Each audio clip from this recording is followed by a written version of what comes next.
Namin dito, lunchtime, oyster.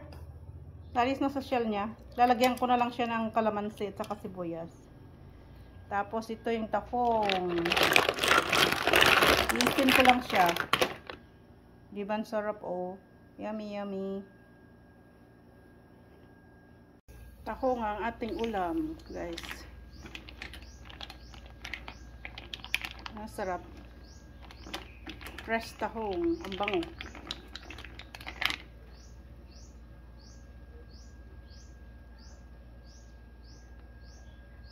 Hipon ng Pilipinas. Yan ang sarap. Sarap, guys. Oh, yan. Isisigang ko yung iba. Tapos, iluluto ko sa butter yung iba. Ito tayo ng pasayan, guys. Dito ako sa Pinas today.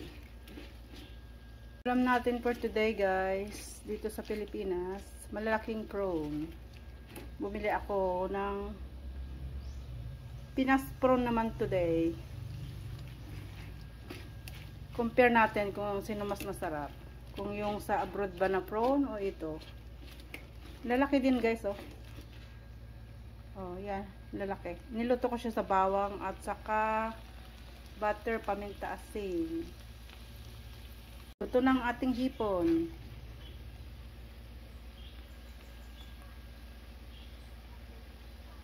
Delicious. Press talaba, guys. Yan o, press. Naalis na dun sa shell niya. Sarap, guys, oh. From Philippines. Oyster in Philippines. Magsasawa ka ng oyster dito, guys. Yummy. For today, pasayan or hipon. Hipon ng Pinas. Yan o. Press. Press siya, guys. Hindi siya frozen. Sarap o. Tapos ito talaba.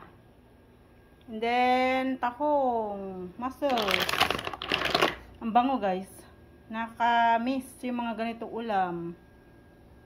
Diba? Sarap-sarap yan o. Dami pa. Mura lang. Mura lang yung oyster, guys. Ang lalaki pa. Magsasama ka dito. Saka itong hipon, 500 lang to. 1 kilo. Ang lalaki oh. O, diba? Fresh na fresh siya. Sisigang ko yung iba.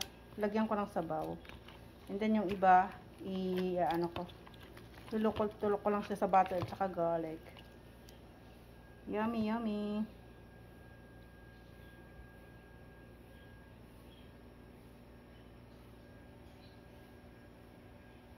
Laba, guys. Binuhid ko lang siya ng konting tubig. Tapos may sibuyas. Lagyan natin konting asin. Then paminta. Then kalamansi. Pampasim natin kalamansi.